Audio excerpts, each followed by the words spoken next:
Hi all, ಎಲ್ಲರಿಗೂ ನಮಸ್ಕಾರ. ರಾಯರ ಅನುಗ್ರಹ ಯೂಟ್ಯೂಬ್ ಚಾನಲ್ಗೆ ಸ್ವಾಗತ. ಕ್ಯಾರೆಟ್ ನೋಡ್ತಿದ್ದಂಗೆ ಗೊತ್ತಾಗಿರುತ್ತೆ ಇವತ್ತಿನ cooking blog. Sweet recipe carrot halwa.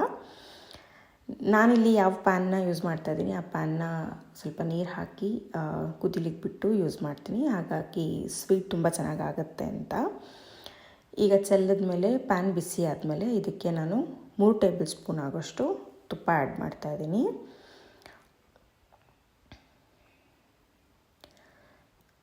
Carrot halwa ಮಾಡೋರು ಸ್ವಲ್ಪ ಜನ ಹಾಲು, ಸಕ್ಕರೆ, ಕ್ಯಾರೆಟ್ ವಿಷಲ್ ಮಾಡಿ ಅದಕ್ಕೆ ಆಮೇಲೆ ಒಗ್ಗರಣೆಗೆ ಗೋಡಂಬಿ ಸೇರಿಸಿ ಮಾಡ್ತಾರೆ. ಅಷ್ಟು ಚೆನ್ನಾಗಾಗಲ್ಲ ಕ್ಯಾರೆಟ್ ಹಲ್ವಾ. ಈ ಥರ ನಾರ್ತ್ ಇಂಡಿಯನ್ಸ್ ಈ ಥರ ಮಾಡ್ತಾರೆ. ಹೋಟೆಲಲ್ಲಿ ಅಥವಾ ಸ್ವೀಟ್ ಅಂಗಡಿಯಲ್ಲಿ ಕೂಡ ಇದೇ ಥರ ಮಾಡ್ತಾರೆ. ಸೊ ಈ ಥರ ಟ್ರೈ ಮಾಡಿ ನೋಡಿ, ಕ್ಯಾರೆಟ್ ಹಲ್ವಾ ತುಂಬ ಚೆನ್ನಾಗಾಗುತ್ತೆ.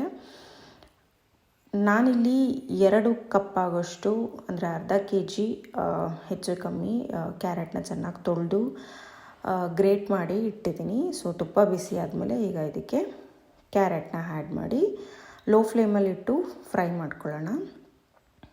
ಈಗ ಮಾಡೋದ್ರಿಂದ ತುಪ್ಪದ ಅಂಶ ಕ್ಯಾರೆಟಿಗೆ ಸೇರಿ ಹಸಿ ಸ್ಮೆಲ್ ಕೂಡ ಹೋಗುತ್ತೆ, ಹಾಗೆ ರಿಚ್ನೆಸ್ ಕೂಡ ಕೊಡುತ್ತೆ.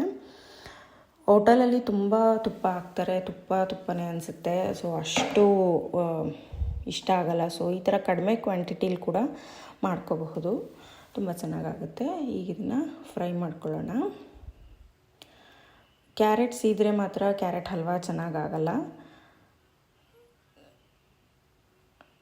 ನೋಡ್ತಾ ಇದ್ದೀರಲ್ಲ, ಇಷ್ಟು ಮಗ್ಗಿದ್ರೆ ಸಾಕು. ಇನಿಷಿಯಲಿ ಕ್ಯಾರೆಟ್ ತುಂಬ ಜಾಸ್ತಿ ಅನಿಸುತ್ತೆ, ಬಟ್ ಅದು ಕ್ವಾಂಟಿಟಿ ಫ್ರೈ ಆಗ್ತಾ ಕಡಿಮೆ ಆಗುತ್ತೆ. ಕ್ಯಾರೆಟ್ ತುಂಬ ಒಳ್ಳೆಯದು ಕಣ್ಣಿಗೆ, rich in beta keratin. So ಯಾರೋ ಹಾಗೆ ತಿನ್ನೋಕ್ಕೆ ಇಷ್ಟಪಡಲ್ಲ, ಈ ಥರ ಸ್ವೀಟ್ ಮಾಡಿ ಕೂಡ ಯೂಸ್ ಮಾಡ್ಬೋದು. ನಾನಿಲ್ಲಿ ಅರ್ಧ ಲೀಟರ್ ಹಾಲನ್ನ ಯೂಸ್ ಮಾಡ್ತಾಯಿದ್ದೀನಿ ಅರ್ಧ kg ಕ್ಯಾರೆಟ್ಗೆ. ಸೊ ಕ್ವಾಂಟಿಟಿನ ಹೆಚ್ಚು ಕಮ್ಮಿ ಮಾಡ್ಕೊಂಡು ಯೂಸ್ ಮಾಡೋರು ಕ್ಯಾರೆಟ್ ಮುಳುಗುವಷ್ಟು ಹಾಲು ಹಾಕಿದ್ರೆ ಸಾಕಾಗುತ್ತೆ. ಈಗ ಫ್ಲೇಮ್ನ ಹೈಯಲ್ಲಿಟ್ಟು ಕ್ಯಾರೆಟ್ನ ಕುದಿಲಿಕ್ಕೆ ಬಿಡೋಣ. ಈ ಥರ ಬೇಯಿಸೋದ್ರಿಂದ ಡ್ರೈ ಕೂಡ ಅಂತ ಅನಿಸಲ್ಲ, ಹಾಗೆಯೇ ತಿನ್ನಬೇಕಾದ್ರೆ ಫ್ಲೇವರ್ ತುಂಬ ಚೆನ್ನಾಗಿ ಅನಿಸುತ್ತೆ.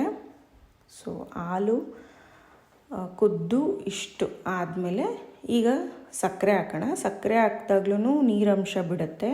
ಸೊ ಆಗ್ಲೂ ಕ್ಯಾರೆಟ್ ಚೆನ್ನಾಗಿ ಬೇಯುತ್ತೆ.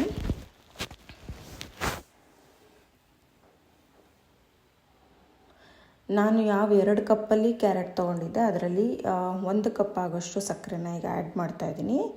1-2 ಟೇಬಲ್ ಸ್ಪೂನ್ ಎತ್ತಿಟ್ಟಿದ್ದೀನಿ ಏಲಕ್ಕಿನ ಪುಡಿ ಮಾಡ್ಕೊಳ್ಳೋಕ್ಕೆ.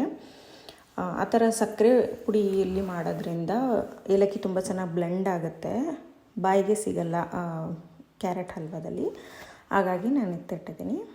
ಸೊ ಈಗ ಕುದ್ದು ಇಷ್ಟು ಬಿಟ್ಟಿದೆ. ಸೊ ಈಗ ಇದಕ್ಕೆ ಸಕ್ಕರೆ ಮತ್ತು ಏಲಕ್ಕಿ ಏನು ಪೌಡರ್ ಮಾಡಿಟ್ಟಿದ್ವಿ ಅದನ್ನು ಆ್ಯಡ್ ಮಾಡ್ತಾಯಿದ್ದೀನಿ.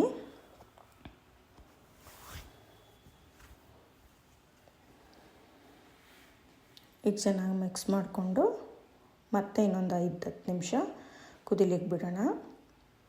ನೀವು ಕಂಪ್ಲೀಟ್ಲಿ ಡ್ರೈ ಆಗಿ ಹಾಲು ಇಲ್ದಿರೋ ಥರ ಇಷ್ಟಪಡೋರಾದರೆ ಆ ಥರ ಕೂಡ ಡ್ರೈ ಮಾಡ್ಕೋಬೋದು. ನಮ್ಮನೇಲಿ ಸ್ವಲ್ಪ ಹಾಲಾಲ್ ಥರ ಇಷ್ಟಪಡ್ತಾರೆ. ಸೊ ಹಾಗಾಗಿ ನಾನು ಇಷ್ಟು ಕನ್ಸಿಸ್ಟೆನ್ಸಿಗೆ ಬಿಡ್ತಾಯಿದ್ದೀನಿ. ಈಗ ತುಪ್ಪದಲ್ಲಿ ಹುರಿದಿರೋ ಗೋಡಂಬಿನ ಆ್ಯಡ್ ಮಾಡೋಣ. ಸ್ವಲ್ಪ ಜಾಸ್ತಿ ಗೋಲ್ಡನ್ ಬ್ರೌನ್ ಆದರೆ ಕ್ರಂಚಿ ಆಗಿರುತ್ತೆ. ಸೊ ಹಾಗಾಗಿ ನಾನು ಅಷ್ಟು ಮಾಡ್ಕೊಂಡಿದ್ದೀನಿ. ಈಗ ಇದಕ್ಕೆ 1 ಚಿಟಿಕೆ ಆಗೋಷ್ಟು ಪಚ್ಚಕರ್ಪೂರ ಹಾಕ್ತಾಯಿದ್ದೀನಿ. ನಾನಿಲ್ಲಿ ನೈವೇದ್ಯಕ್ಕೆ ಯೂಸ್ ಮಾಡ್ತಾಯಿದ್ದೀನಿ, ಅದಕ್ಕೆ ಹಾಕ್ತಾಯಿದ್ದೀನಿ. ಇದು ಕಂಪ್ಲೀಟ್ಲಿ ಆಪ್ಷನಲ್ಲು, ಹಾಕೋ ನೆಸೆಸಿಟಿ ಏನಿಲ್ಲ. ಸೊ ಇಷ್ಟ ಆದಮೇಲೆ ಈಗ ಇದಕ್ಕೆ ಮೇಲೆ 1 ಅಥವಾ 2 ಟೇಬಲ್ ಸ್ಪೂನ್ ಆಗೋಷ್ಟು ತುಪ್ಪನ ಆ್ಯಡ್ ಮಾಡೋದ್ರಿಂದ ಫ್ಲೇವರ್ ಹಾಗೆ ಚೆನ್ನಾಗಿ ಅನಿಸುತ್ತೆ. ಈಗ ಇದನ್ನು ಮಿಕ್ಸ್ ಮಾಡಿದ್ರೆ ನಮ್ಮ carrot halwa ready to serve. So ನೋಡಿದ್ರಲ್ಲ, ಟೆಕ್ಸ್ಚರ್ ಆಗಿರ್ಬೋದು, ಕಲರ್ ಆಗಿರ್ಬೋದು, ಯಾವುದೇ ಕಲರಿಂಗ್ ಏಜೆಂಟ್ ಇಲ್ಲದೆ ಎಷ್ಟು ಚೆನ್ನಾಗಿ ಕ್ಯಾರೆಟ್ ಹಲ್ವಾ ಆಗಿದೆ ಅಂತ. ಈಗ ಇದನ್ನು ಸರ್ವಿಂಗ್ ಬೌಲ್ಗೆ ಹಾಕೋಣ. ಇದಾಗಿತ್ತು ಇವತ್ತಿನ ಸ್ವೀಟ್ ರೆಸಿಪಿ ಕ್ಯಾರೆಟ್ ಹಲ್ವಾ. ಕಣ್ಣು ಕೂಡ ಒಳ್ಳೆಯದು, ದೇಹಕ್ಕೆ ಕೂಡ ತುಂಬ ನ್ಯೂಟ್ರಿಯೆಂಟ್ಸ್, ಹಾಗೆ ಬಾಯಿ ಕೂಡ ತುಂಬ ರುಚಿಯಾಗಿರುತ್ತೆ. Thanks for watching.